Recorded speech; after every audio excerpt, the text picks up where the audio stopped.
Hello, podcast fans. Adam Carolla here. I'm leading the fight against patent trolls who are threatening this medium. It's not about me. It's about the podcast you're listening to right now. If I go down, this show could be next. Visit fundanything.com/patent troll for more information on how you can keep podcasting alive. Thank you and mahalo.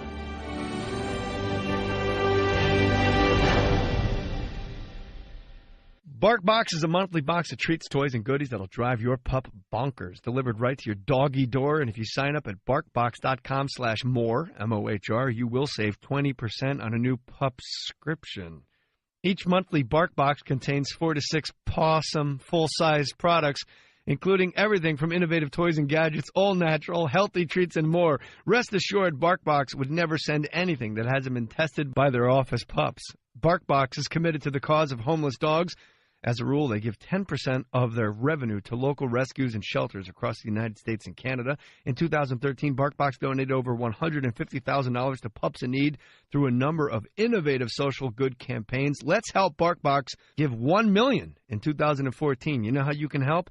Save 20% on your new pup subscription by visiting barkbox.com/Mohr, M-O-H-R. Again, barkbox.com/Mohr to save 20%. Computers are designed to make running a business easier, including your mailing and shipping. Just use Stamps.com to get 24-hour access to the post office right from your computer. No waiting in line, no hassle. Stamps.com makes mailing and shipping easy. Just use the computer and printer you already have to get official U.S. postage for any letter, any package, at any time. Print the postage directly onto envelopes, labels, even plain paper. Then hand it to your mail carrier. They do the work for you.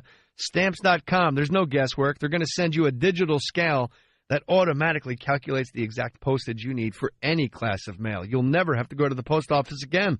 Right now, use my last name, Mohr, M-O-H-R, for this special offer. No risk trial.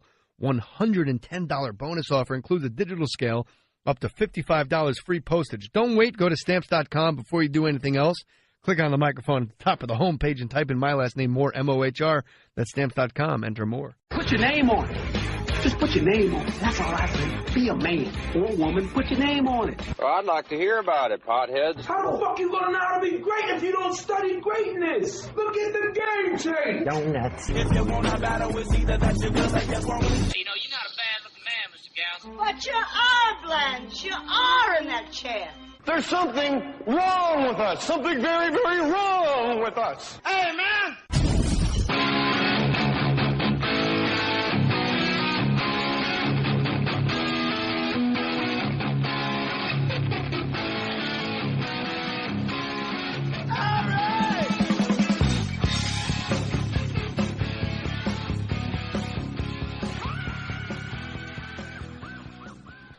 Episode 2, I don't know what episode it is, Brian. Brian Bishop is my guest on Mohr Stories, and I'm glad you're here. I'm so glad to be here. Thank you for having me on. You're my pleasure. You wrote a great book called Shrinkage. Anybody can order it on Amazon. Go to jmohr.com, click the Amazon banner. Now, I know through Adam Carolla. People may know you as Bald Brian from the Adam Carolla Show. Correct. I guess people that listen to this would listen to Adam, too.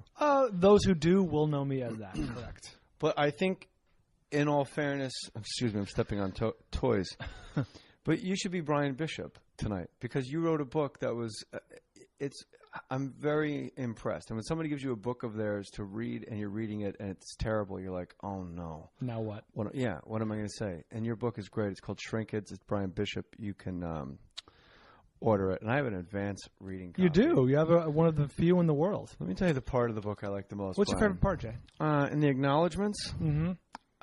Jay Mohr, whose book Gasping for Airtime was one of the most shockingly honest books I've ever read and direct inspiration for this book. Thanks for coming by, brother. It's good to have you on Mohr Stories. My pleasure. Brian Bishop, ladies and gentlemen, play him out.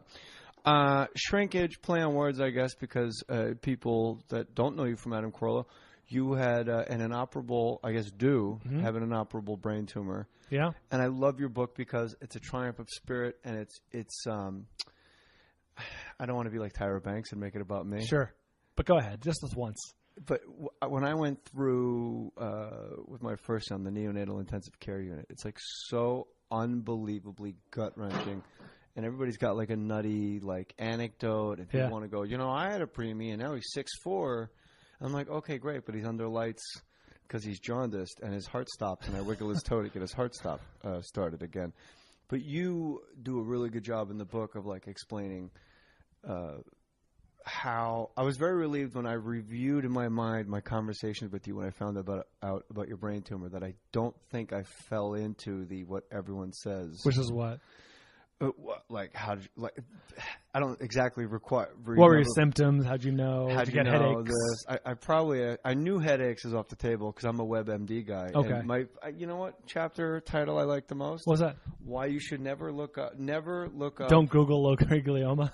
Don't Google. Yeah, low-grade glioma. Low-grade glioma. Yeah. Yeah, because That's a good WebMD move. will just put you right down the rabbit hole. No, it's when I was initially diagnosed, like first, not even diagnosed, just told this is what we think you have.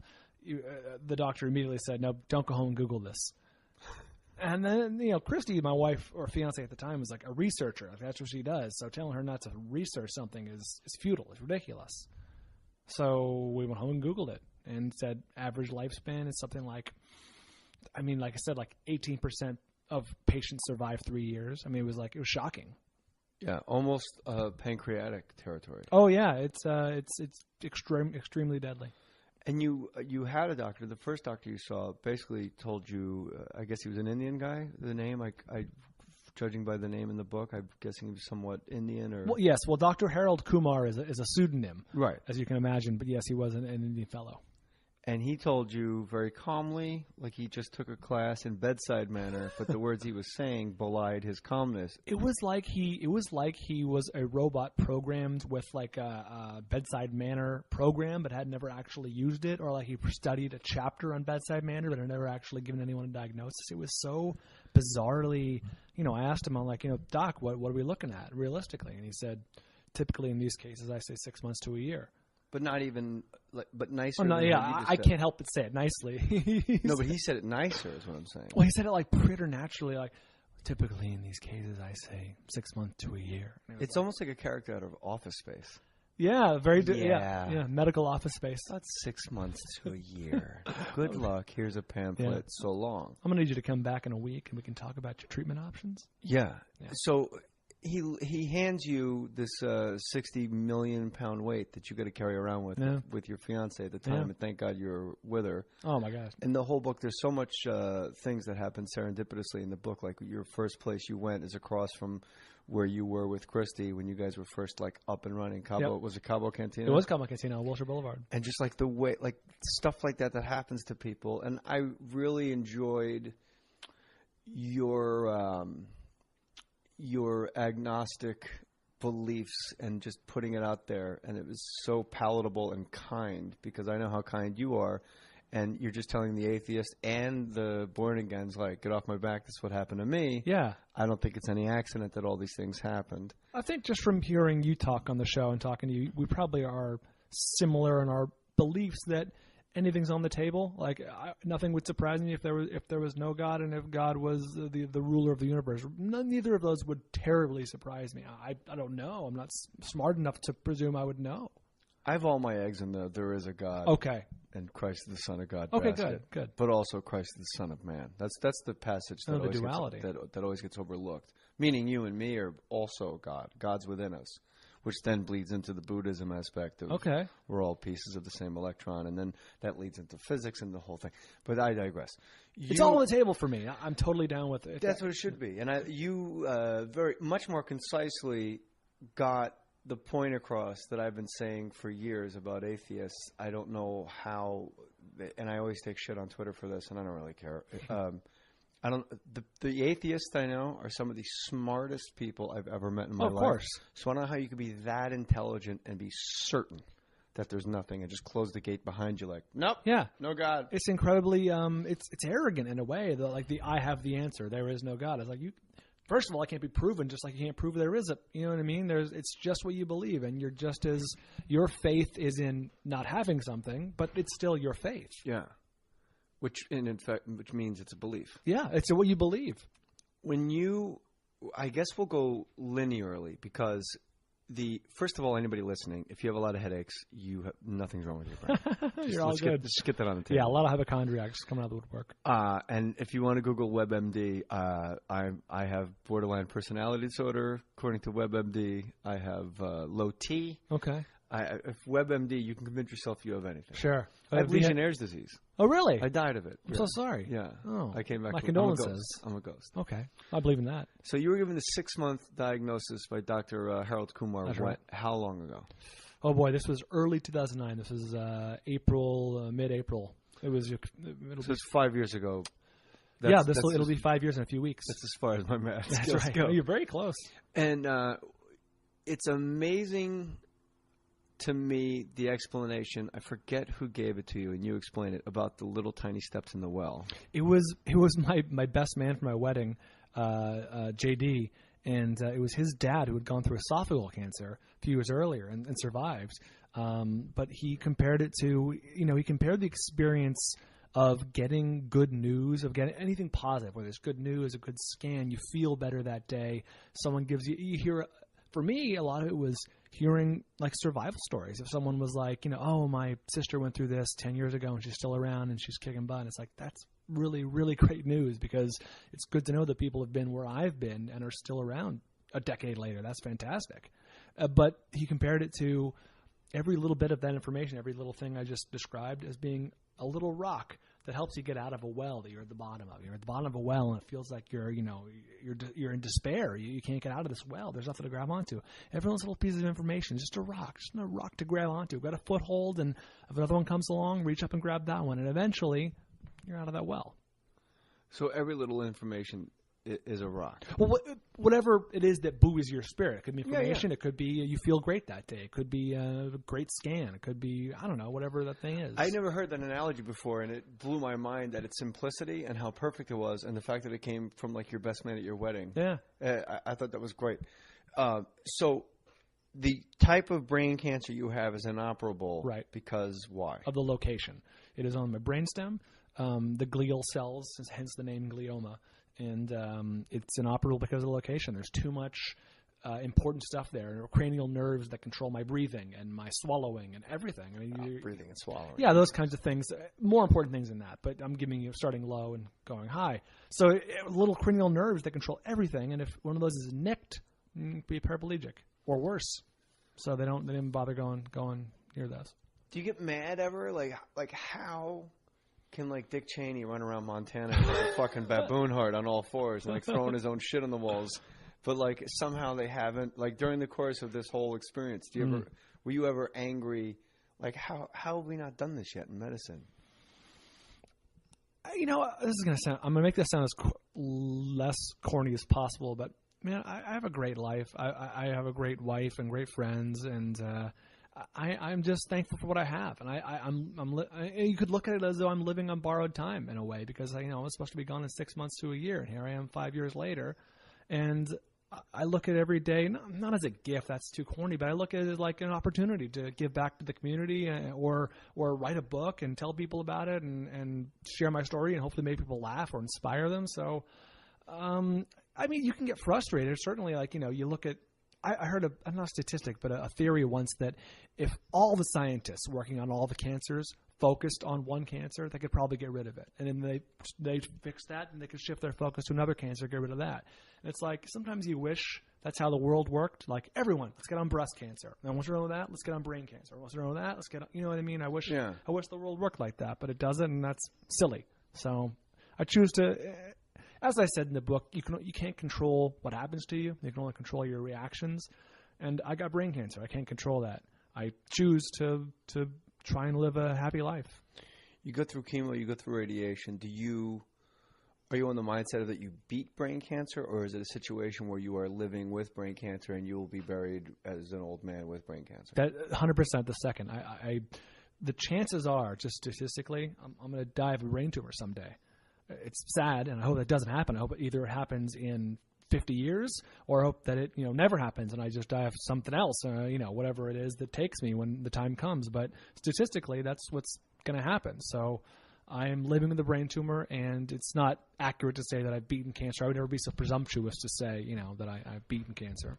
It's interesting to me, Brian Bishop. The book is Shrinkage. Go get it. The publisher. Well, it doesn't really matter. You don't care who the publisher is. It's on Amazon, guy it's on or Barnes & gal Noble. listening right now, just order it online or go to Barnes & Nobles and buy it for yourself. Buy it at Hudson News at an airport someplace and read it on a plane because it's inspiring. It's great. And Brian's a really great guy, and you're going to just trust me. I put my name on it. He's the guy to root for. But when you talk about this is what I have a few things real quick, and then I got to ask you something in particular about the very beginning of the book. But you were given a 6-month. You were given a death sentence. Essentially, I mean, somebody told you 6 months. Yeah, to 6 a months to a year. 6 months to a year. To me, that's. I mean, I think to anybody listening, that's like, wow, I'm done. That's it. Like, what can I do in a year? I'm not going to learn to skydive, and why would I? That's absurd. But now that you're at 5 years, do you have any idea statistically? Because there's a lot of statistics in this book, but they're very palatable and easy because I'm an absolute idiot. And Brian wrote the book with great humor and great fun and very self-effacing. And but now that you're 5 years, the first stat you told earlier, 18%. It's something like that. Die within the first 3 years. Okay. No, excuse me. 18% live past 3 years. Okay. Make it to 3 years. But now you're at 5 years. So I'm wondering if that statistic is on like a curve. Like once you hit 5 years, do you know if it increases to like 30, 40, 50? Like every year you get more and more time, more statistic in your favor. Well, I don't know if you know this, or I've only heard this, that once you get to the 5-year mark, when any kind of cancer, that's sort of that's a good place to be. Your probability goes up of making it for the long haul. But you probably appreciated the point in the story, if you got there or not. I forget where I put it, but forget about statistics. You are a statistic. You are 100% of you. This is exactly what I was going to get to next. This is you are 100% of you. You, Jay Mohr, should not be lumped in with the statistics of everyone who has whatever you have, because that includes people living outside of your neighborhood, outside of the United States. Babies. Old people, young people, people with immunodeficiency diseases, people who have had previous illnesses, people who don't have the will to live, people who don't have access to top-flight medicine. Statistics they suck because they involve everything, everyone and everything, whereas I am 100% of me, of my circumstance, a guy who happens to live very close to a world-class hospital at the time and still do and still go there, and who has access to these great doctors and has the spirit to fight all the way to the end, no matter what happens. So, and on top of that, in a much less touchy-feely kind of way, this drug that I'm on, this newer drug they put me on that really turned the tide for me. I'm kind of in uncharted waters, to continue the analogy, because this drug's only been around for 6 or 7 years. So the fact that I'm at year 5 is really uncharted waters. So you're actually like a guinea pig for this drug? In a sense. I mean, it's been tested, it's approved and everything. Yeah, so it's approved and everything, but I am one of the doctor who prescribed it to me told me that people fall into one of 3 categories. They either don't respond and they don't make it, they respond a little bit and it helps them a little bit, or they respond really well. And I'm lucky enough to have responded really, really well. So as long as it's working, then they're going to keep me on it and hope for the best. And hope so far everything's gone according to plan.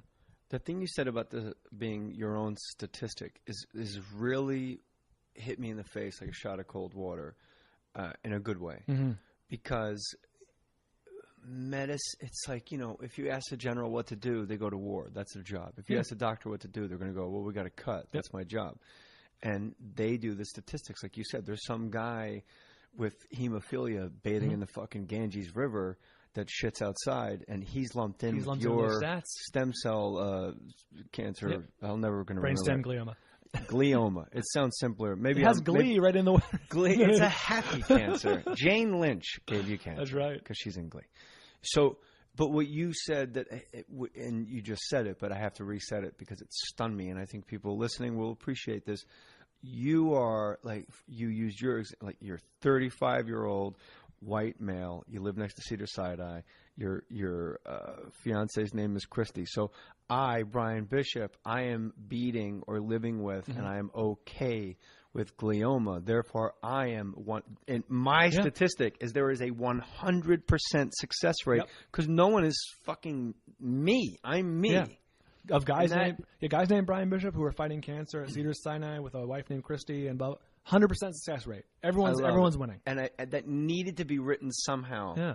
in a book because so many people hang their hats on that. But you can extrapolate that to anything. The stand-up comedy is a great example. It's like, only 8% of the, or 2% of stand-ups ever make it out of them open mics. It's like, well, open mic includes everyone who shows up, crackpots and old people. You're funny. You should try an open mic sometime, Joe. That's exactly what I'm saying. It's like, hey, that guy is included in the stats. Right. Real funny people, of people that are genuinely talented, maybe the success rate is 18%. Maybe it's 22%. People that have genuine talent. And all the guys I know, it's 100%. Exactly. Of all the guys named Jay Mohr. And all the guys that I hang out with, it's because I went to open mics with them back in the day, like the Jim Nortons, the Keith Robbins, the Patrice O'Neills, the Carollas, all those guys. And they had talent, and they worked hard, of course, but it's a potent combination. I'm going to tell you a story. I'm going to tell you why that hit me between the eyes. Please. The statistic story is when I was trying to make my oldest son, Jackson, I had to give a sperm sample, and you're supposed to have, I think, 20 to 30 million sperm per map of Hawaii. Per vial? Per shot. For a delicious summertime drink in the Hamptons. What would Ina say about that? Huh? What would Ina say about that? About the delicious Hampton summertime drink? Oh, nothing's better than a summertime drink. And don't get me started on my omelet party. We would all drink Jay Mohr's jism, but there's not enough sperm in the batch. Don't tell Jeffrey. How bad could that be? Jeffrey shoots like a bull. Thank you for requesting, Ina. You're a good man. Love it. People are like, he's always shoehorning his impressions into the fucking vibe. Brian requested Not the enough, barefoot Ina. Contessa. Not enough, Ina. Don't tell Jeffrey. Oh, TR's coming over. We're going to cut dill. Oh, that's right. How much fun could that be? Not really. It's fucking dill, Ina. Relax. So I pulled up at like 50,000 instead of 30 million. And I was like, wow, I'm only 19 million away from being a million away from average. Right. It was brutal. And the doctor I went to, I said, so what are our chances of having a baby the regular old-fashioned way? And the doctor, I'll never forget this, Brian, sat back in his chair like a cock, sat back in his chair, his leg was folded, and it was like one of those big doctor chairs. And he leaned back, made like an okay sign, like a zero, and went, wow. Like, you have zero fucking chance. And I got up, I said, we're leaving. And I used to say this on stage when it was fresh and when it was happening and when it was new at the time, is you could have told me I have 0.0000001% of making a baby, but I'm going to hang my hat on that one because it's there. And you don't know me. And I said the exact same thing. I'm not in those books in front of you, bro. Yeah. And I got an 11-year-old and I got a 3-year-old. And then we went to a new doctor. And the new doctor saw all the paperwork. He said, do you play poker? I go, not really, but I'll get any analogy poker-wise. And I know you're a degenerate gambler, so you'll like this. Yeah. He said, you got a really bad hand. Okay. But you don't know what's coming out of the shoe, and you don't know what everybody else is holding. You can play it. You can play it. And I was like, let's play it. That's a position race. That was my rock. That nice. was my, but got it was you like out of the well. But it was like a huge rock. It was like almost like a ladder, like on a jungle gym that this guy had to go handed for me. it. It was amazing. I wrote about that in the book in as much as you got to find a doctor who you feel confident in, who inspires confidence in you. It's not just Dr. Black. Well, yeah, or your doctor who gave you the 0.001 chance. Yeah, it's like that's something. I'll go for that. I'll go for that over zero any day. I love all the providence that happens in your book, and when you keep getting kind of steered toward this mysterious Dr. Black. That's right, the mythical Dr. Black. Mythical Dr. Black. He's a centaur. And then your wife and you are getting your nails done because you're a man of leisure. That's like right. me. And you have to say leisure if you're getting nails done. Okay. And then there's an old Jewish lady there. Your fiance is breaking down. She confides in the old Jewish lady. She goes, "Oh, you have to go see Dr. Black." And she said just like that. He's the best. Yes. And then you were like, "Well, this is fucking crazy." Dr. Black walks in, and he's fucking blacker than like Manute Bol's asshole. Like he's black. He's a black man. He's a black dude. And like nothing could be cool. He's a rock. He's James Brown. He's the best. Imagine how disappointing it'd be if he was like Mocha. If he was like like a light skinned black guy. I was like, I don't know, Dr. Kinda Black. This is Dr. Sorta. This is Dr. Black. This is Dr. Newscaster. That's right. Not named Dr. Jim. Palatable to Middle America. This is Dr. Flip Wilson. This is the one we got going right now. So you get bounced around. Did you ever read House of God by Dr. Shem? I don't read, no. You don't read at all? I don't read books, no. I write them. Oh! Dibbity. Isn't it amazing? No, I didn't read that book. It's do you read though? Of course, yeah. Oh, okay. I read Gasping for Airtime. Huh? I read Gasping Yes, you for did. Airtime. I should have put that together. It's basically a book about when I first got panic disorder. My doctor at the time that treated me said you should read House of God by Dr. Shem because he wrote an entire. It's fiction, but it's not really. He was an intern. Is that what they call them? Interns? Like internist. Intern. Oh no! Oh no! It's a resident. Resident. Yeah. And she told me panic attacks are most common between actors and residents in hospitals because those are the people that go from structure to fucking all hell breaking loose overnight. Like if you're an actor, you have your class, you have your thing, you have the deal. And then when you're an actor, you're just in a trailer and it's like, okay, Tom Cruise right over there, have at it. Or Saturday Night Live in my case. Yeah, exactly. And residents, it's just off the charts. Crazy.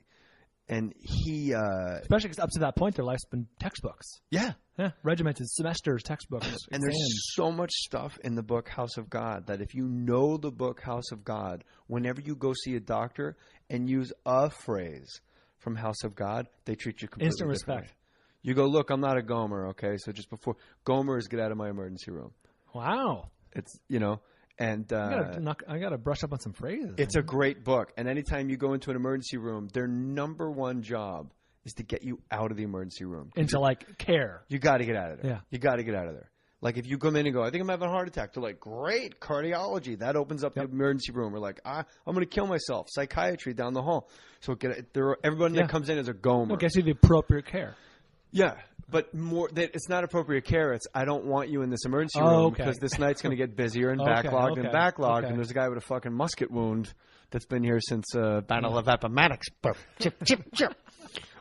So yeah, and that's what I liked about your book too is you had so many cool doctors that let you in on like so many neat little things, and I was glad. And also, anytime I've ever read a book where there's a sides, I don't know what you call these, the sidebars. Oh yeah, footnotes. The footnotes are the tumor tips. The tumor tips. Anytime there's like little... They call them sidebars, yeah. Sidebars. Yeah. They're always like too precious and dumb, and it's always like, hey, if you're going to drink and take Xanax, make sure you bring flip-flops in your bag so you're not walking around hammered with high heel. Like, the things you put in your tumor tip sidebars, they're practical. Mostly. Well, if you have cancer, certainly. For me, hopefully not very practical at all. But, like, astounding. Like, keep charts. Get your MRIs and your CAT scans on an actual disc. Bring everything to the next doctor because they're going to ask you and you're going to have to re-explain yourself. Or send it ahead. Exactly. Send it ahead. So, like, anybody going through anything or with a loved one, like, this book will actually help you. Like, Brian wrote the book on how to go through this. I have to ask you this. Oh, before we go any further. Yeah. In the beginning of the book, you write, by the time you read this, I'll be dead. Right. And then you explain that you've always wished that you could write that. With 100% sincerity, yes. And I'm with you on that. And your last will and testament will start that. Your wife doesn't really think it's as funny as you do. Right. I'm telling you, you're right. It's funny. It is funny. It's the best. Thank you so much. I'm going to tell her you said that. For a lawyer to sit in a staid room and all the leeches come out of the woodwork to get that Carolla money. Yep. And they just, by the time, I hope it's like, like Sam Waterston. By the time you read this, I'll be dead. I'll be dead. And then the other thing, there's two other things you put in there, but the one that I told my wife was, you always wish that you could start something by saying I was born a poor black child. Because that was Navin Johnson in the jerk. I told my wife that. She said, tell Brian Bishop that if I was hotter and younger and single, I would throw myself at him because I've been waiting for somebody with that sense of humor my entire life. I will not tell my wife that, but I will. You know what? Much like those matzo crackers are yours, that's mine. Why not tell your wife that? It's a compliment to your. You're not going to have an affair. It's a good point.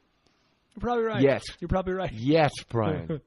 But my wife. I can imagine that the woman who got me through cancer. An affair. Well, look, John Edwards. That's a good point. There's a lot of people that cheat on their wives after they've gone it. God, that is true, isn't it? What a scumbag. That's bad times. Not good. And he was like the golden child too. Were you always confounded why John Edwards couldn't like just pull it together and win? Yeah, because I know why. Oh, I'd like to hear, because being a sort of independent thinker myself, not really subscribing to one part or the other, I always found John Edwards to be an attractive candidate. I always thought it was a together guy and like. We're talking pre-cheating on the wife. Oh yeah, Brian this is like 2000. 2000?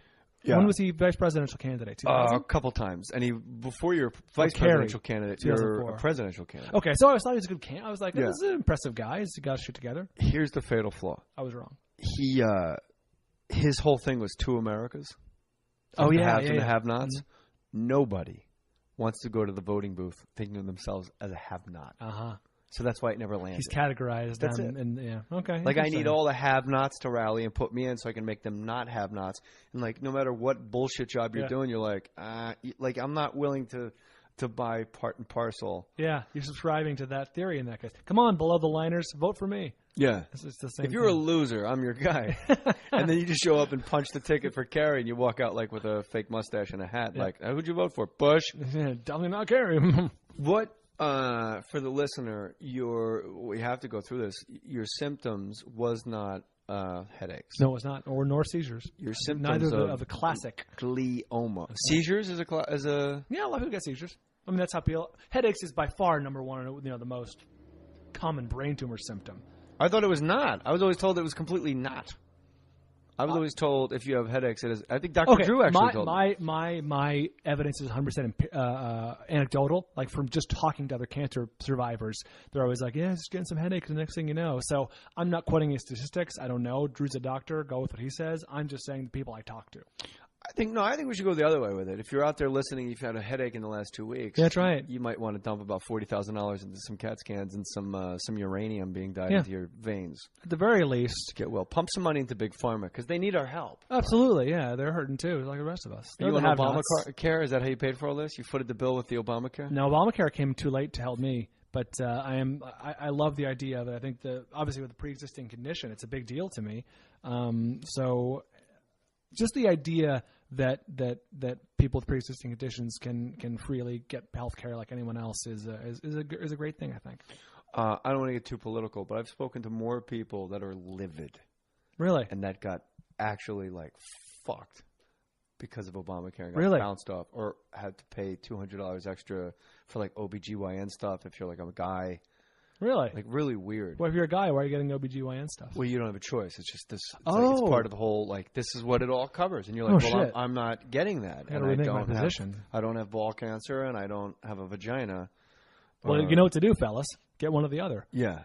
Get a vaginal mesh that's recently torn and really get after that. So your symptoms were not a headache. Your symptoms were weird. And they were weird. Things that would bug the shit out of me. And I applaud you for getting after it. An ounce of prevention, Brian Bishop. Tell us what your symptoms were. It was they all individually just sort of seemed innocuous, and they all fell under the annoying category. Initially, I just started getting a little numbness, a little tingling on my lips on the right side, and the corner of my mouth, and then my tongue, and a little bit on my scalp, and then. Let's see, I'd go to the gym. I went to the gym every day after work because, the morning show ended at 10 a.m., so I'd go to the gym at 10:45. That's when you're doing the Adam Carolla after he took over for Howard Stern on terrestrial radio. And it was right across the street, so I just went to the gym, and I'd lose my balance when I was jumping a rope. I'd drag my foot, and I'm like, man, I'm not eating right, or something's up. I'm not getting enough sleep. I got up at 5:15 in the morning, and so it's like something's up. And then eventually it all added up to where it's like, these are a lot of annoying symptoms as opposed to one or two, so let's get it checked out. You thought you were allergic to Cliff Bars? Well, because that was part of my morning routine, and right around that time, my mouth would start to be a little tingly, a little numb, and I'm like, what's going on here? It just happened to be at that time. And so all those little things add up.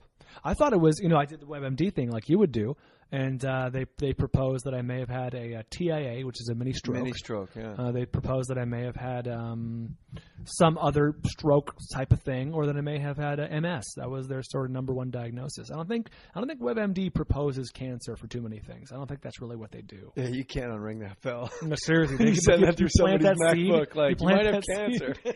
Holy moly, can you imagine?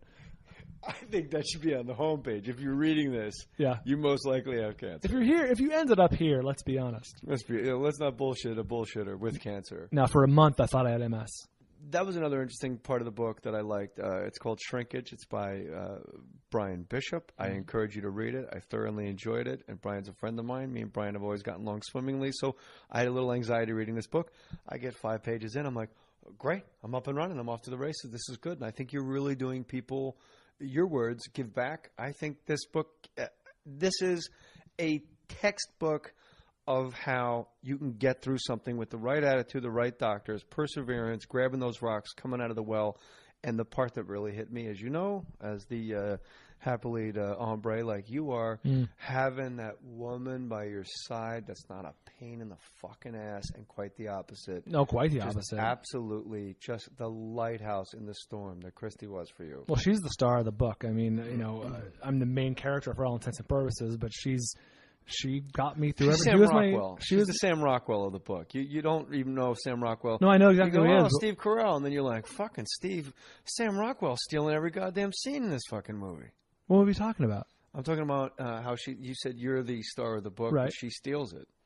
What did he steal? Every movie he's in. Oh, okay, I'm sorry. I thought you were talking about a specific movie they're in together.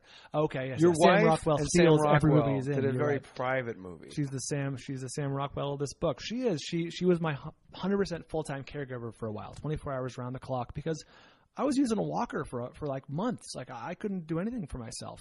And Christy got me through everything and deserves even more credit that I can heap on her in this book. When you walked here from your car, when I was out on my arbor, I saw that you had a bit of a limp. What's that? That's, people ask, are you all recovered and everything? And I say I'm 90 to 95% recovered. I mean, to look at me right now, I probably seem pretty good. But, when I do walk, I have a little bit of a limp, and that's because my left ankle is just not strong enough I can hardly move my left ankle on its own. It's just those little things that are lingering, and I'm trying to. It's like the last 10 pounds of a diet. It's the hardest part. It's the last 5%. But it's the last 5% of beating cancer. No, it's those last. I probably never be able to do the athletic things that I did, at least not with my leg. But I'm going to do my best to get there and try my hardest to rehab it. And so it's been a long nothing time. New. It's not like no, this is lingering. This is okay. Because I only see you standing. This is the residual effects of when I was on a walker full time. So you can imagine how much better I've gotten since then. Okay, good. Because when you came up, I went, "Oh, look at this." I do have a little bit of a limp, and I try to mitigate that, but there's only so much I can do. Just like grab your dick and act like this. How like a pimp lean. As the Beastie Boy said, nothing wrong with my leg. I'm just B-boy limping. All right, I got a boat to eat shrimp in. I think I should get a cane just for decoration, not to actually use, but to swing around. I do, and I think you should. It might help your ankle a little bit, okay. And then if a Donnybrook breaks out, you got something to swing. Okay. Because you and Allison Rosen together, like at a Wilco concert, and you know how fights break out at those all the time. Yeah, and we get back to back, and we cover each other, but there's only so much you can do. Yeah, if you're with the Ace Man, you're fine. Oh, you're taken care of. Yeah. I don't think people realize that guy. He can scrap, knock anybody out. There's not too many people in comedy, just him and Rogan. Entertainment, who could. Just him and Rogan. Yeah, he's got a lot of reach on Rogan. I mean, Rogan's a tough dude. Yeah, but you can't teach rage. No, you can't teach that kind of scrappiness. If I had the first 3 shots on Rogan and a bat, I would lay the bat at Rogan's feet and said, "How can I serve you moving Go easy forward? On me. How can I serve you moving forward, King Joe Rogan?" Order giant freshly dipped strawberries from Sherry's Berries starting at $19.99, over 40% savings. Or double the berries for just $10 more. Click on the mic in the upper right corner and use my code MORE. Enormous, fresh, juicy, mouth-watering berries dipped in white milk and dark chocolatey goodness, topped with chocolate chips, decorative swizzle, or nuts. Just need my code MOHR MORE when you order. I bet your mouth is watering right now. Don't wait long and order now before this Mother's Day deal ends. Make your mom happy with these giant dipped strawberries. You gotta do it. I gotta do it for my mom. I'm doing it right now. Visit berries.com, BERRIES, berries.com.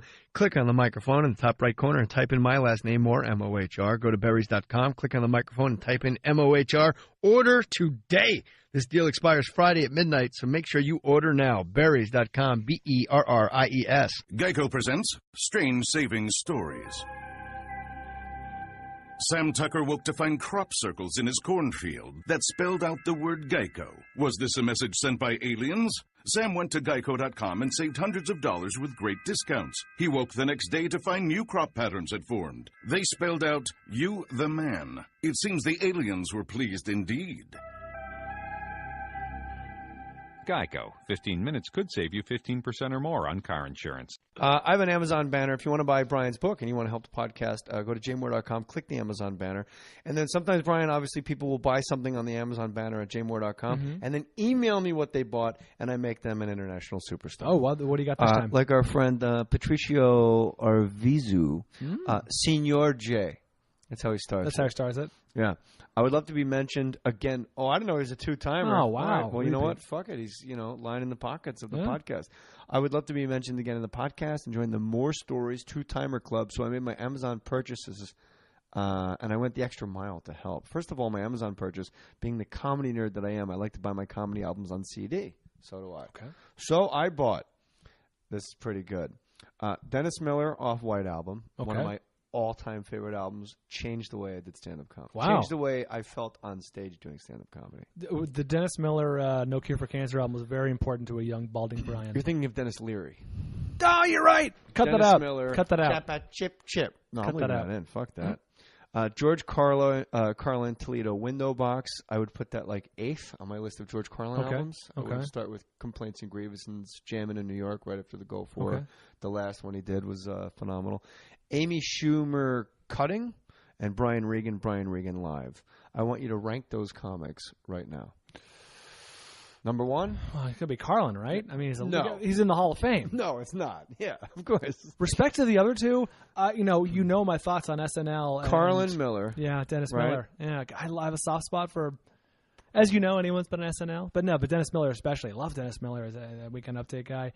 Oh, man, could I do a tie between Brian Regan and Amy Schumer? I think that would be diplomatic and nice. Good. You always talk about the Off-White album, so I decided to check it out, and it lived up to his expectations. Now the bonus stuff, Brian Bishop, who wrote Shrinkage, that you can get on the Amazon banner. I bought the domain name Amazon.com through jmohr.com, and I had it redirected jmohr.com. This guy's putting in way too much work. I saw you a few weeks ago at Gotham Comedy Club in Manhattan. It was a solid show as always. Congrats to Nikki for the excellent writing. How was that show? It's great. I love that room very much. And as you know, my wife writes probably well over half my act. And he acknowledges, because I say that. Congrats to Nikki for the excellent writing. One quick complaint. I was bummed there was no meet and greet after the show. Hopefully next time. I had bronchitis. Hopefully this gets me to the two-time club. I swung for the fences. Hey, Patricio, you made it, brother. And I appreciate you diving into comedy, something that Brian and I hold so dear to our hearts, and these are very, very good albums. It's amazing. Patricio? That's what he said. Boy, Patricio. It's amazing, like you do a 2-hour show someplace like a theater, and like you don't feel one, you leave, and they're like, I thought there was going to be a meet and greet. You're like, oh, I'm sorry. I thought me driving 3 hours after a 3,000-mile plane ride, and then doing 2 hours of stand-up comedy, and then doing Walk-In Tracy, Norm, Ina, and Bear, I thought that's where our relationship ended. What essentially amounts to an 18-hour workday. It's pretty nuts. Yeah. But, I usually like to do the meet and greet, but in this case I was very ill in Manhattan. Understandable. But it's for the common good. You're not doing the meet and greet. Yeah, I would have gotten that guy. Patricio would have been sick. Then where would he have been? And there would have been no 3-timer club. He would have went on WebMD That's right. with a cough, and they would have told him he had cancer. That's what they do. First thing now. When you meet other people, this must happen to you. You meet other people that have been diagnosed with cancer. Do you feel, not obligated, it's a weird word, but do you feel weird, what's the word I'm looking for? I'll just say, do you feel obligated to like jump right into the conversation and go, hey man, it's going to be okay. It's working for me. Let me share with you what happened to me. Almost like how a drunk would at an AA meeting to a newcomer. I would say that 97% of the people I have a conversation like that with approach me because they know my story or they're fans of the show or they see me at a live show. So it's not strangers I'm really talking to or people at the hospital. People have their own thing. You don't know where they are. I mean, I didn't tell anyone this because it just happened. But last time I was at the hospital, I'm checking in and I look down the hallway and there's just a guy, just an adult male, just sitting there. And he's just crying. He's crying to himself. His shoulders are heaving with sobs, and he's sort of like he's leaning against the wall. He's holding himself, and he's just crying, man. And I'm looking at him, and of course I'm not going to go up to him because God knows maybe he was just told his wife or his kid has got a month left, or the chemo isn't working. I don't know what it is, but was he a patient or no? He was a patient. Yeah, sorry, oh, okay. He wasn't a doctor. He was a patient. Looked like a middle-aged guy from what I could tell. I just did the math. I was like, something's wrong with his wife or maybe his kid or his dad or his mom. But whatever it is, it was indicative to me of how everyone at the cancer center or the infusion center or the hospital or whatever has their own thing going on. You kind of have to be respectful of that. Maybe they don't want to hear your sunny story. Maybe they're not ready for it. What are you going to the hospital for now? Like when you go to the hospital, how often do you go, and what are you going for? 5 years out of your diagnosis. I still get infusions. I started off blood transfusion. No, not transfusions. Infusions of my chemotherapy. Infusions of Avastin. Avastin is a drug. Avastin. And an infusion is literally they put in your body through your vein. Yeah, they give me an IV and get it kickstarted. And I started off getting it once every 2 weeks. And it really improved things for me, really turned things around. And now I will get it once every 2 months. They've tapered me off in the last 3.5 years, or 4 years it's been, to where now I'm getting it every 2 months. So that's really good news because the less you get it, the better you're doing. But I still go in, and that's part of my treatment, man. I go in every 2 months and get my infusion of Avastin. My mom just beat breast cancer. She had stage 2. She actually had stage 1, but she turned into stage 2. Good. Thank you. It's turned into stage 2, waiting for the bureaucracy wheels to grind in her favor. She kept her breasts. She had chemo, radiation. And the night before her chemo, she sent me a text, and she said, "Thinking about you, I hope you're doing great. Kiss Nick for me and the baby. I can't wait to get into that chair tomorrow!" ! And I thought, you have to be kidding me. That's amazing. And I didn't know who my hero. I never really had any heroes growing up. And then at 43 years old, my mom shoots me a text. I can't wait to get into that chair. How much of a positive attitude, in your opinion, because I know you're not like a damn cancer expert, you're a Brian Bishop, this cancer is what's expert. happening to me expert. Yeah. How much of a positive attitude do you think and actually leads to a better outcome of your situation? Or it doesn't fucking matter. That's so hard to say. I will say that I had a really similar experience to your mom, which was when it was time for me to take my chemo for the first time. It was at night, and it was like ritualistic because they're like, take it at 10 p.m., take it on an empty stomach, take it an hour after your anti-nausea pills, do this, don't touch it with this, take it with. It's like, it was ritualistic, the steps you had to go through. And by the time I got there, I was like, let's do this, man. I'm ready to do this. I'm excited. And excited as you could be. It was a rock in the tunnel. It was. It was a rock like, in the well. Because, you know what? It felt like we were doing something. After all this talk, after all this planning, after all this scans, doctors being shuttled back and forth, meeting ones you didn't like, ending up with the ones you do like, telling your parents you have cancer, all this stuff, you're finally doing something. And it felt great. But you had a very positive attitude. I guess, yeah. And... Well, yes. The book, it seems like you were very positive, and it wasn't like you never. And this would impress me too, Brian. Brian Bishop. The book is Shrinkage. Buy it, and he's on Twitter at Brian Bishop. Bald Brian. Bald Brian. Oh, what? Huh? Say what? At Bald Brian. That's right. That's a great handle. Oh, thanks, man. I mean, I know that's your nickname over at the Carolla spot. That's right. A little less overhead here. Okay. As you can see. Well, there is something overhead. Yes, that's something. But a little less. Sure. There's not like Paul Newman's car and a fucking 3D hologram of Tupac's family. Not Tupac. No, there's some children's off-road vehicle. Yeah, there's not Paul Newman's cars. Yeah, I don't make him wear a helmet either. Does that make me a bad parent? No. I swear to God, he goes down the street on a scooter. I'm like, go for it. Do your thing, man. I forgot what I was going to ask you. What was I going to say? You were talking about a positive person. Because I can't talk. You asked about a positive You come across in the book as a very positive person, and so I just wanted to know if you thought that actually helps. Basically, I'm asking the same question twice. No, I'll answer it. I know how fucking douchey this is going to sound, but I really do think it does help. And it sucks. I know it sucks because I know there's hundreds, maybe thousands of people out there who their parents or their brothers or their friends or whoever were positive there were going to be cancer and they didn't. So it's not a 1-to-1 ratio, obviously. And I feel like an asshole saying it, like, yeah, positive, you got to be positive and upbeat because positive and upbeat people sometimes die of cancer. It sucks, but I think it gives you a better chance. And what do you have to lose? Exactly. Yeah. What's the harm? What's the harm? In the beginning of the book, you go in great detail as to what an outsider you were growing up. Was it San Mateo? I went to high school in San Mateo. Grew up in San Carlos. Mateo. Yeah. And, fresh outdoors, there's woods, there's this, there's that. And you were just very happy to watch Sanford and Son, read comic books, and eat Frankenberry cereal.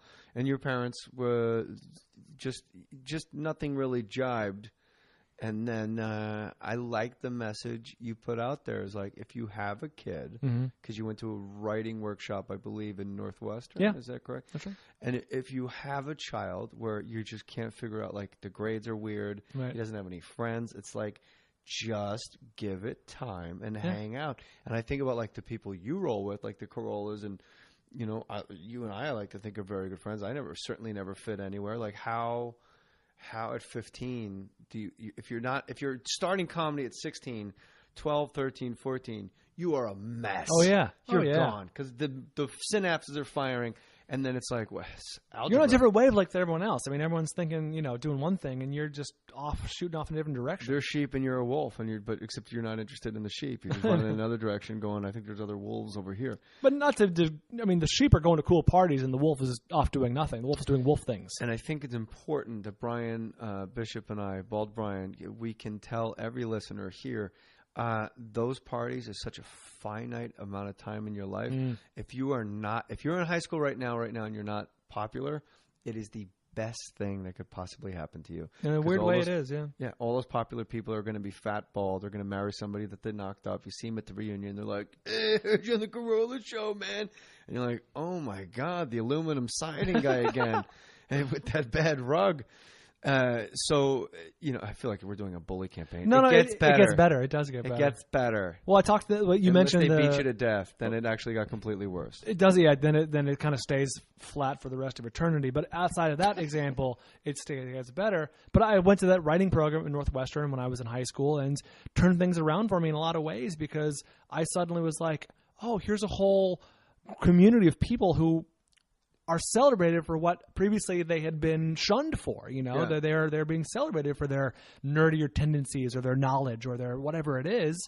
And my point was, hey, if you have a kid who's leaning in one direction, rather than pulling him away from that, I mean, obviously if it's a life of crime, that's one thing. But if the kid's a nerd, send him to space camp. If all the kid likes is sports, send him to sports announcing camp. They have those things, and you should look into it. I mean, I love that you said in the book, if he loves sports and he's really not good and it's like kind of embarrassing, sports announcing camp. He'll devour it. Or do analytics and become a general manager of a team.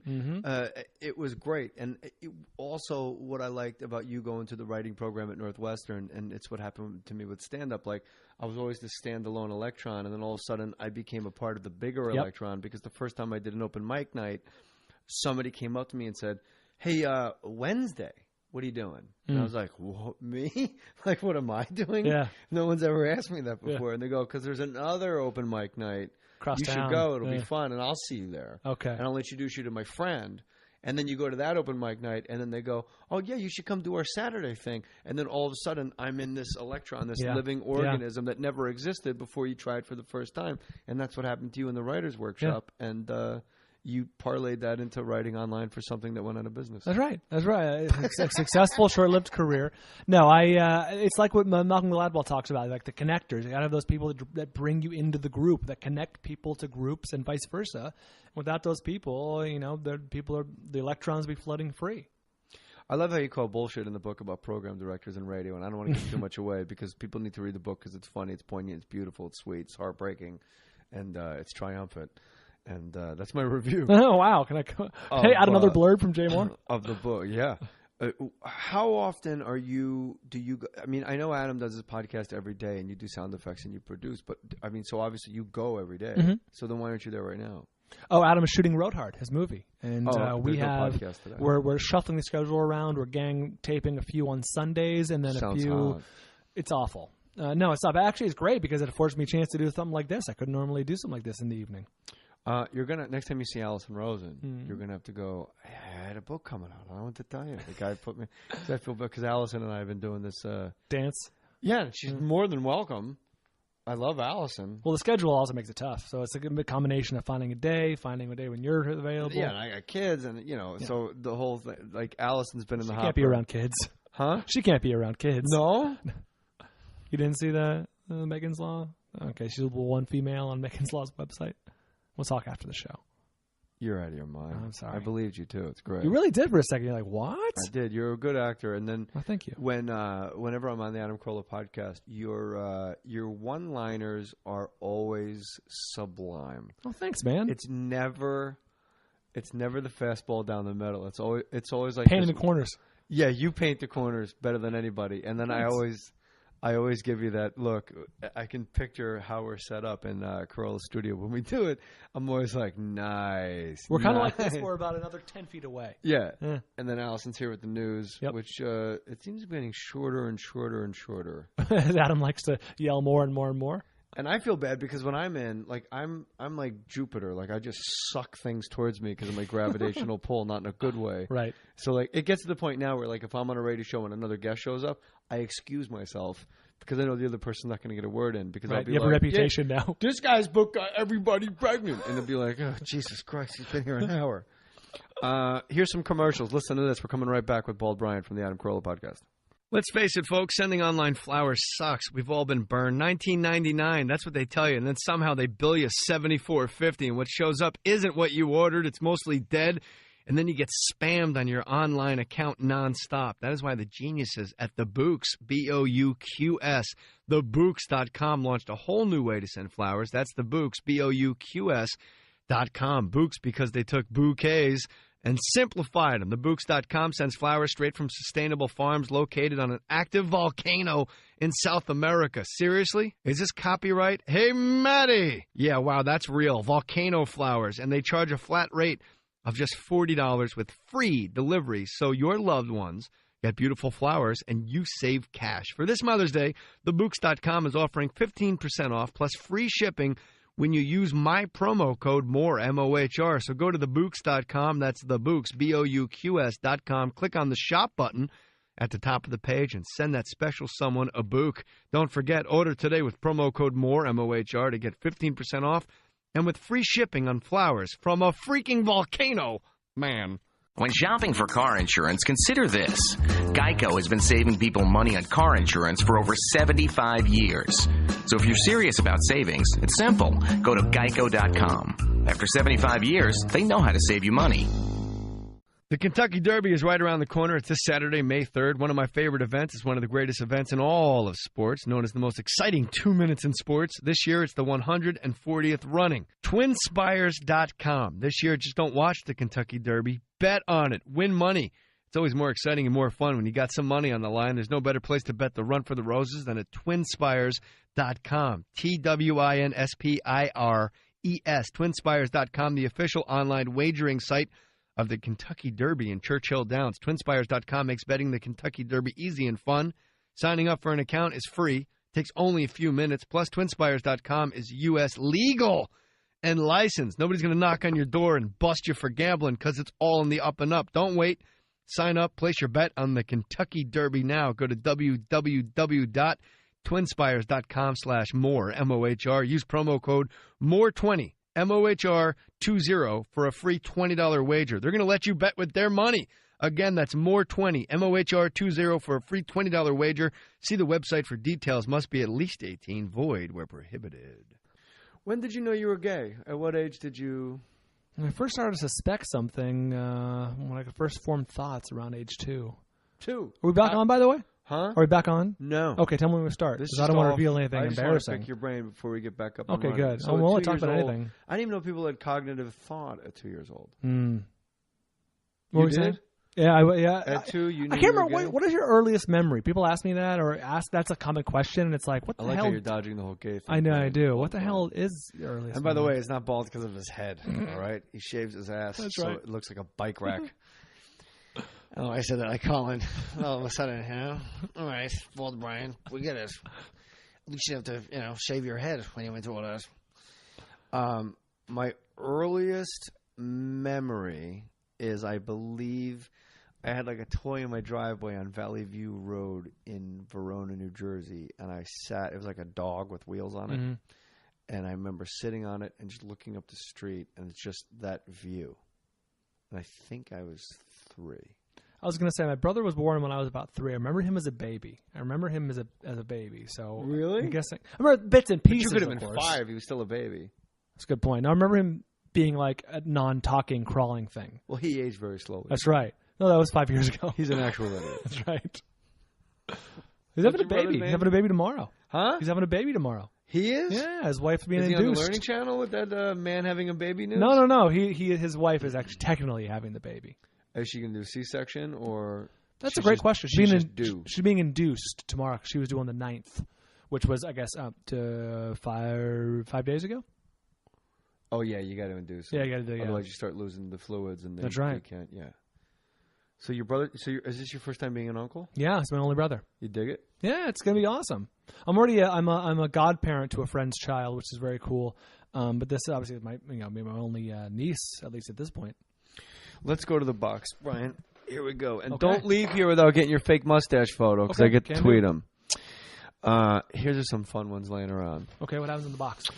If you had to spend 1 year living alone, Brian Bishop, the author of Shrinkage, that you can get right now on Amazon and pre-order, and by the time, when does this book come out? 29th.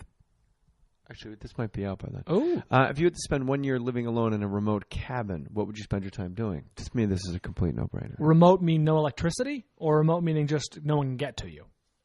Let's say you have electricity. Okay. This is and Wi-Fi.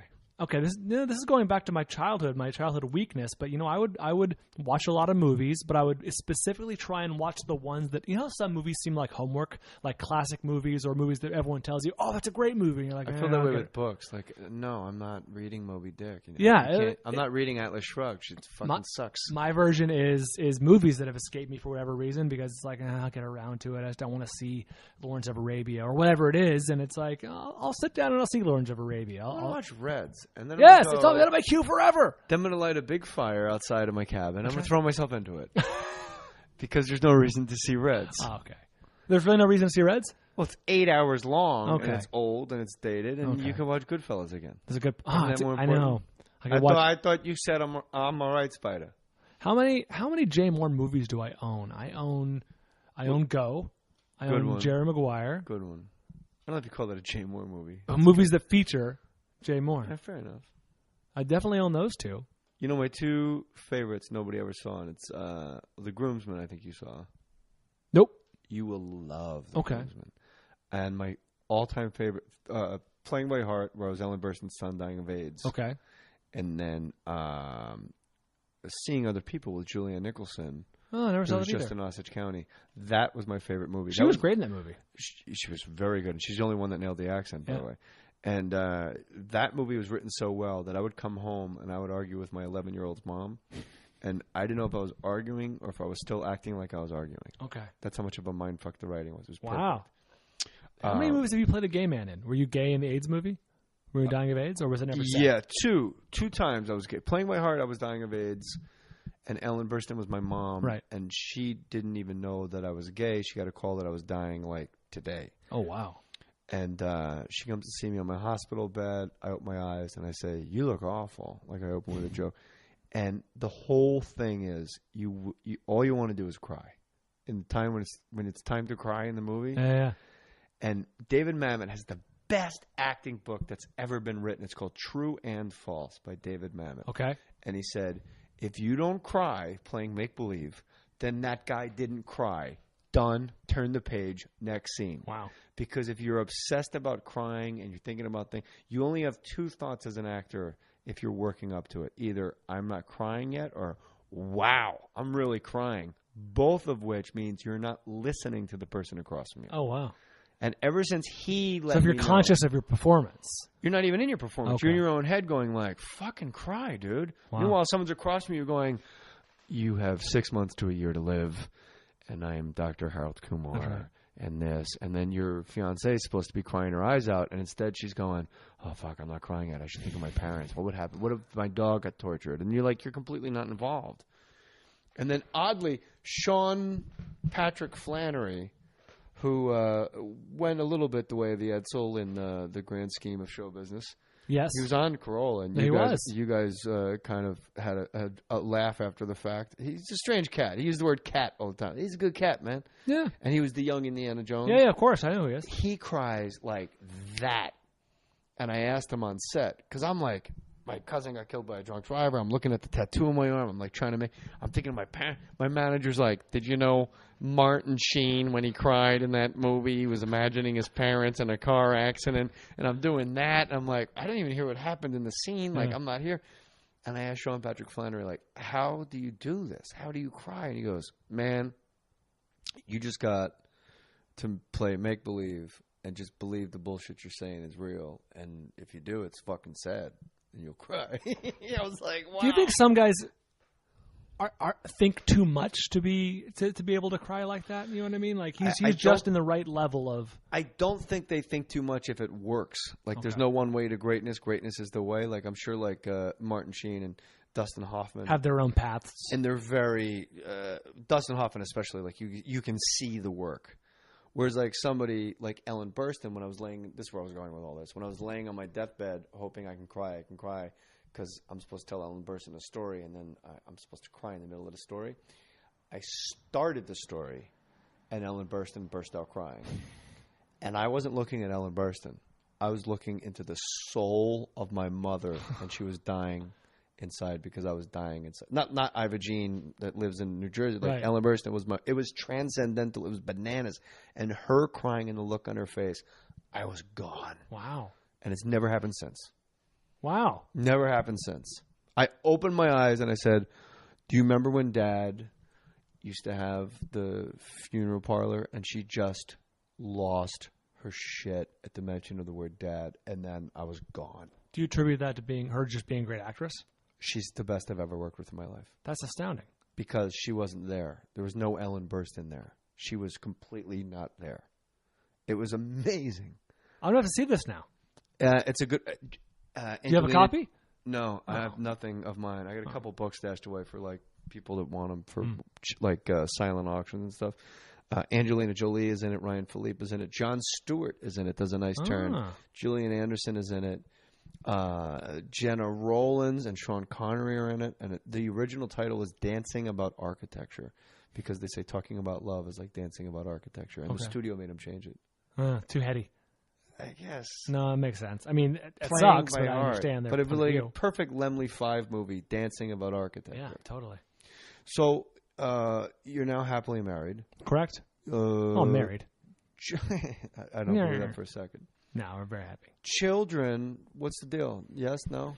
Maybe Same as you. Well, I mean, in the sense that, you know, because I'm on continuously on chemotherapy. Oh, that can't be good for your sperm.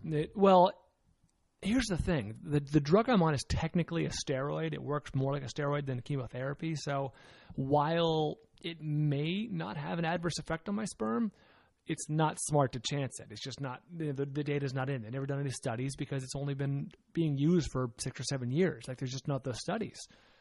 And I've asked doctors about it. I've asked experts about it. And they're like, you might be okay. You might not. I certainly wouldn't chance it. But what if she gives birth to like fucking Spider-Man and it works in your advantage? That's the good side. Radioactive Spider-Man. You can imagine the bad side. You get the amazing Spider-Man with James Garfield. Andrew Garfield. Shit! Andrew Garfield. Anyway. That was like watching my dad work on a car for an entire day and then finally losing it. But it was truncated into a second and a half because you said the wrong Garfield. Yeah, I did. I wish you just said Garfield. It's like you put the steering wheel on upside down or backwards, facing the wrong way. I wish you just Garfield the cat. Garfield the cat. Like, you got Odie. So fucking nuts. Yeah. Like, he likes lasagna. He's Spider-Man. Oh, shit. Mondays, he hates him. God damn it. Normal's his enemy. Your dad and your parents, I think this is important too, is through this entire process of you having glioma and having to tell people. Glioma. That's what I just said, didn't I? No, I've hit the glee. I said glioma. Yeah, but hit the glee. You know what I mean? Glioma. I'm going to say like Oklahoma every time. Glioma. The more I say it, does that bring me closer to cancer or does it push it away? You should get checked. You should get a scan. Oh, no, okay. Do you know you look oddly like Dr. Drew the longer I look at you? Really? Here? Yeah. Oh, he's a good-looking man. Yeah, so are you. I should be so lucky. You're a handsome dude. Oh, thank you. Christy wouldn't marry some ugly dude. That's true. She got too. She's very shallow, and looks are all that's important to her. That's right. So thank God I'm at least married you for that radio money. Radio money. Beautiful bald head of yours. I was making no money when we met. So embarrassing. How much an hour? Oh God, I was making when we met. I was making probably $28,000 a year. And you were on minimum. You were not on minimum. You were on minimum wage. Mm-hmm. Was it K-Rock? And they actually raised the minimum wage in the state of California. And K-Rock was like pissed because they have to raise 40 cents. We have to raise the pay for our phone screeners. How the fuck are we going to stay afloat playing Blink 182 and 311 records if I got to pay Brian Bishop 40 more cents an hour? That's right. Break us. It's coming out of someone's payola. You had to call your parents and tell them you had cancer. I did. And it's not something I encourage anyone to do. Walk us through, because this is what I like is how aware you are. And this is something I've never heard, read, or seen this way of behaving with this horrible, horrible, horrible, horrible news that you had. And that is you were uber concerned with how it was going to fuck up somebody else's day. I really was, because my parents were on vacation. But I mean, everybody you told you were. Oh like yeah, that. And I've never seen or read. Nobody really shared that angle. Like, fuck, like this is gonna ruin his day. Well, imagine the psychological. I'm more selfish, where I would be like, you need to be a little nicer to me, because I'm dying. You need to hear what's coming out of my mouth and sympathize. Harold Kumar told me I have 6 minutes to live. So this got to end quick. Yeah, imagine the psychological burden that places on your soul, knowing that I'm about to call someone I love, a friend, a loved one, a family member, a parent, and they're going to answer the phone in one mood, probably good, probably at least okay. Hey, Brian, what's up, buddy? And they're going to end the phone call. Their life's going to be changed for the worse because someone they love has cancer and probably has 6 months to live. That sucks to be the deliverer of that news. Now, were your parents at home when you had to call them? No, they were on vacation in Lake Tahoe. Truckee, but close to Lake Tahoe, California, and they were with some high school friends. They do once a year. They were hanging out at the cabin. They were barbecuing. Don't rush music, through this because this is great. So they go up there once a year. This is annual their trip. thing. Yes, my dad's high school buddies, and my mom, of course, is close with them too. So they go up to Truckee once a year, and they get together because they're from all over the West Coast. They don't live close to each other anymore, but they still get together, and they're high school buddies. And they went to school all 4 years, and you know it is with your high school buddies, and they get together once a year, and here's the scene, man. My dad is a barbecue champion. He's won a competition before, so he is technically a barbecue champion. And he's got the barbecue going, and he's got the music going. My parents are great entertainers, and they got that, probably Boz Scaggs, something mid-'70s, maybe some early Chicago. And I'm trying to set Danny the scene. Seraphin on drums, the real Chicago. Yeah, with Bill Champlin and with Peter Cetera and the whole thing. And so they're rocking out some easy grooves, and I knew I was going to see them the next day because, keep in mind, I'm engaged. They're throwing a shower for Christy the next day or 2 days later. We're going to see them the next day. So I'm like, they're on vacation with their friends. I'm going to ruin their whole time, their whole lives, basically, and I'll just tell them tomorrow. I'm going to see them tomorrow. And Christy's dad, to his credit, says, I think you got to call your dad. Explanation and description of Christy's dad, by the way. Man, a few words. I would call him. Picture Tom Brokaw just picture Tom Brokaw. That's right. Only not talking as much. He's a man of few words. He's taciturn, but a great man. And he was listening quietly as I was talking to Christy and Christy's mom about, do I call my parents? I'm going to see him tomorrow. I'll see him tomorrow. I'll tell him then. I'll call him tomorrow morning maybe. Or I'll just see him. This is news you tell people in person. And he just, quietly sits there and he says, I think you got to call your dad.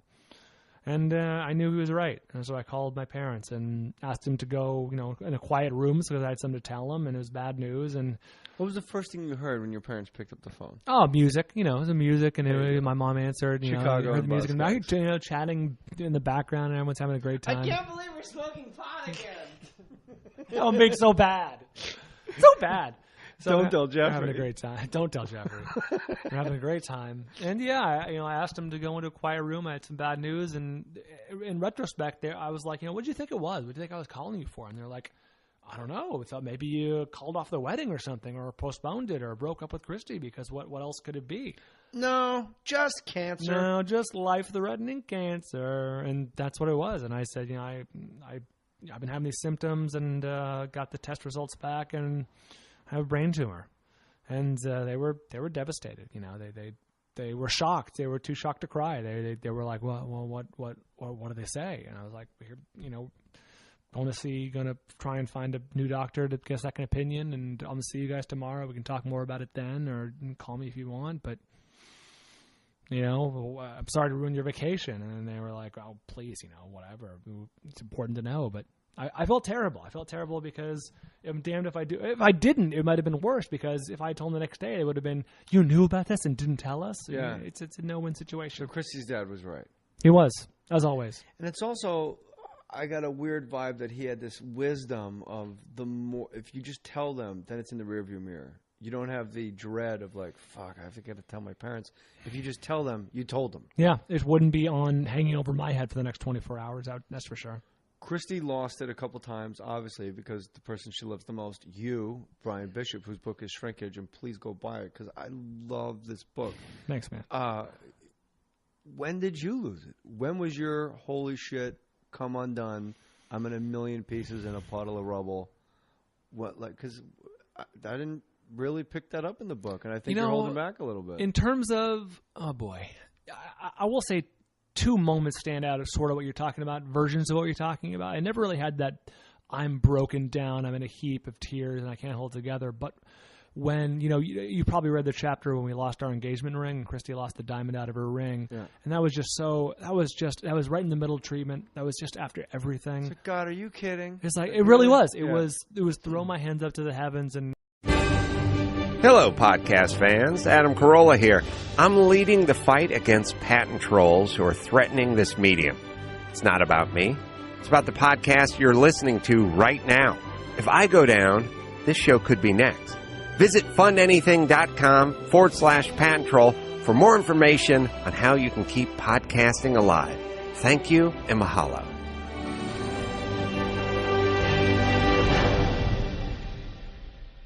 BarkBox is a monthly box of treats, toys, and goodies that'll drive your pup bonkers. Delivered right to your doggy door. And if you sign up at barkbox.com/Mohr, M-O-H-R, you will save 20% on a new pup subscription.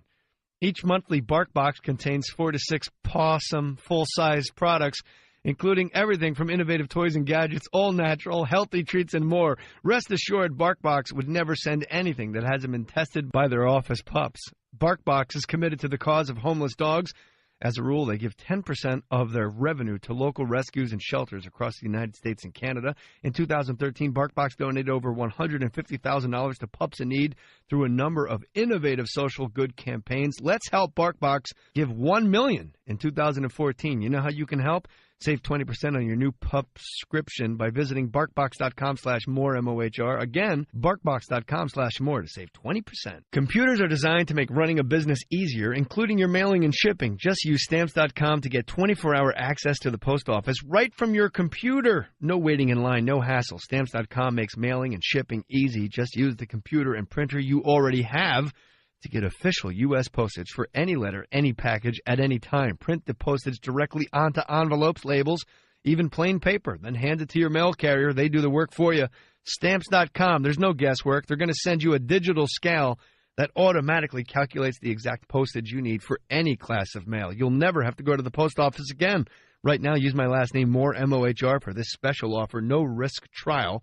$110 bonus offer includes a digital scale, up to $55 free postage. Don't wait. Go to Stamps.com before you do anything else. Having an inoperable brain tumor. Yeah. And I love your book because it's a triumph of spirit, and it's I don't want to be like Tyra Banks and make it about me. Sure.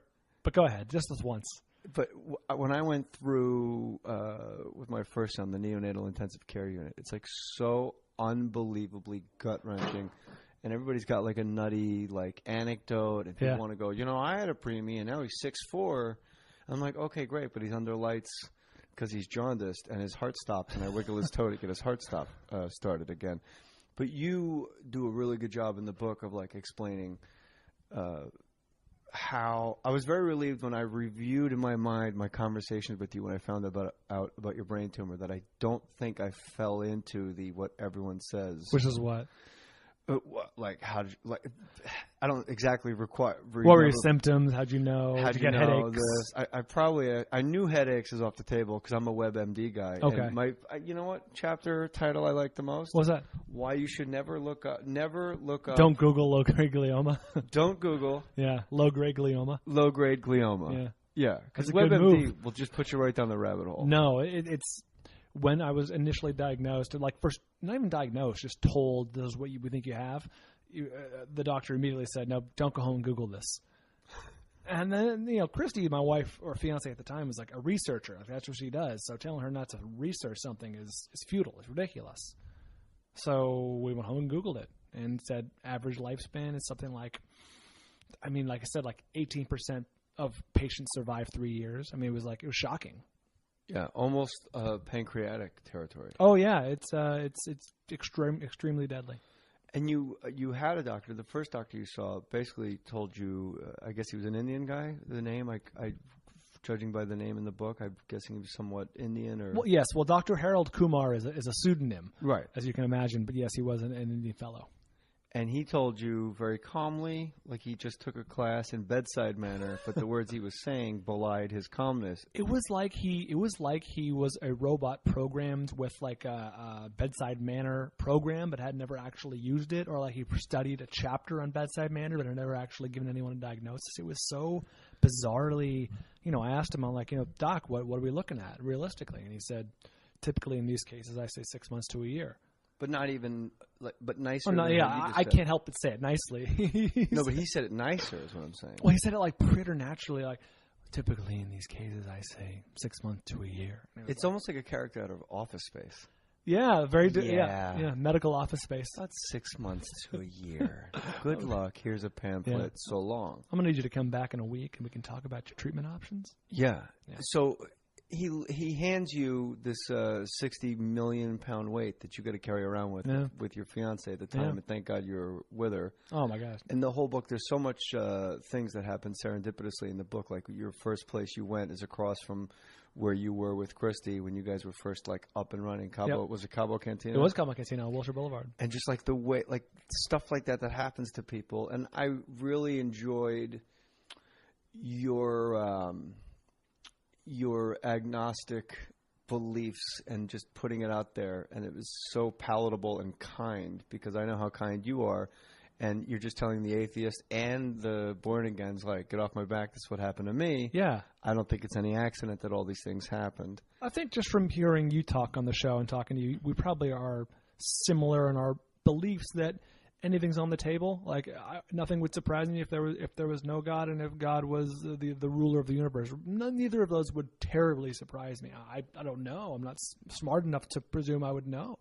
I have all my eggs in the there is a God. Okay. And Christ the Son of God. Okay, basket, good. But also Christ the Son of Man. That's the passage that always duality. That always gets overlooked. Meaning you and me are also God. God's within us. Which then bleeds into the Buddhism aspect of we're all pieces of the same electron, and then that leads into physics and the whole thing. But I digress. It's all on the table for me. I'm totally down with it. That's what it should be. And you very much more concisely. Click on the microphone at the top of the home page and type in my last name, Mohr, M-O-H-R. That's stamps.com. Enter Mohr. Put your name on it.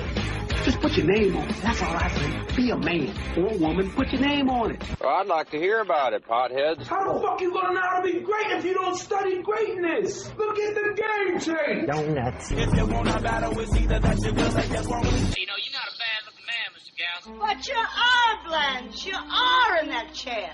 There's something wrong with us. Something very, very wrong with us. Hey, man!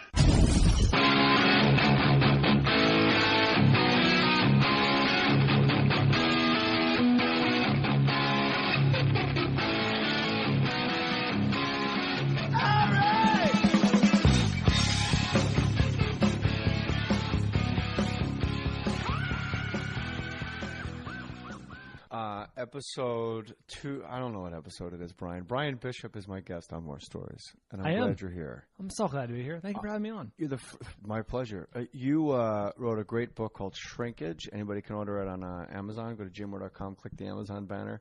Now, I know through Adam Carolla. People may know you as Bald Brian from the Adam Carolla Show.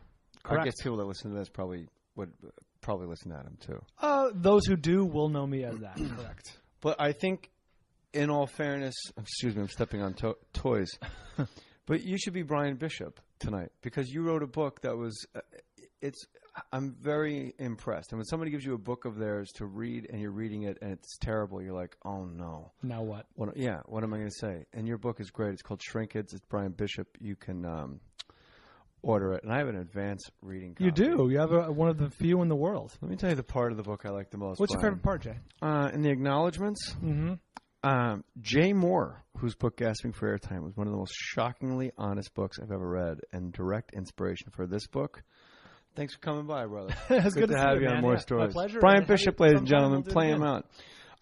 Shrinkage, play on words, I guess, because people that don't know you from Adam Carolla, you had and got the point across that I've been saying for years about atheists. I don't know how, and I always take shit on Twitter for this, and I don't really care. The atheists I know are some of the smartest people I've ever met in my life. Of course. So I don't know how you could be that intelligent and be certain that there's nothing and just close the gate behind you like, nope, no God. It's incredibly, it's arrogant in a way. I have the answer. There is no God. It's like first of all, it can't be proven, just like you can't prove there is a, you know what I mean? It's just what you believe, and you're just as, your faith is in not having something, but it's still your faith. Yeah. Which means it's a belief. Yeah, it's what you believe. I guess we'll go linearly because first of all, anybody listening, if you have a lot of headaches, nothing's wrong with your brain. You're all good. Just get that on the table. Yeah, a lot of hypochondriacs coming out of the woodwork. And if you want to Google WebMD, I have borderline personality disorder. According to WebMD, I have low T. Okay. If WebMD, you can convince yourself you have anything. Sure. I have Legionnaire's disease. Oh, really? I died of it. I'm so sorry. Yeah. Oh. I came back. My condolences. I'm a ghost. Okay. I believe in that. So you were given the 6-month diagnosis by Dr. Harold Kumar. That's right. How long ago? Oh, boy. This was early 2009. This was April, mid-April. So it's 5 years ago. It'll be 5 years in a few weeks. That's as far as my math That's skills right. go. You're very close. And it's amazing to me, the explanation, I forget who gave it to you, and you explained it, about the little tiny steps in the well. It was my best man for my wedding, JD, and it was his dad who had gone through esophageal cancer a few years earlier and survived. But he compared it to, he compared the experience of getting good news, of getting anything positive, whether it's good news, a good scan, you feel better that day, someone gives you hear. For me, a lot of it was hearing like survival stories. If someone was like, oh, my sister went through this 10 years ago and she's still around and she's kicking butt. And it's like, that's really, really great news because it's good to know that people have been where I've been and are still around a decade later. That's fantastic.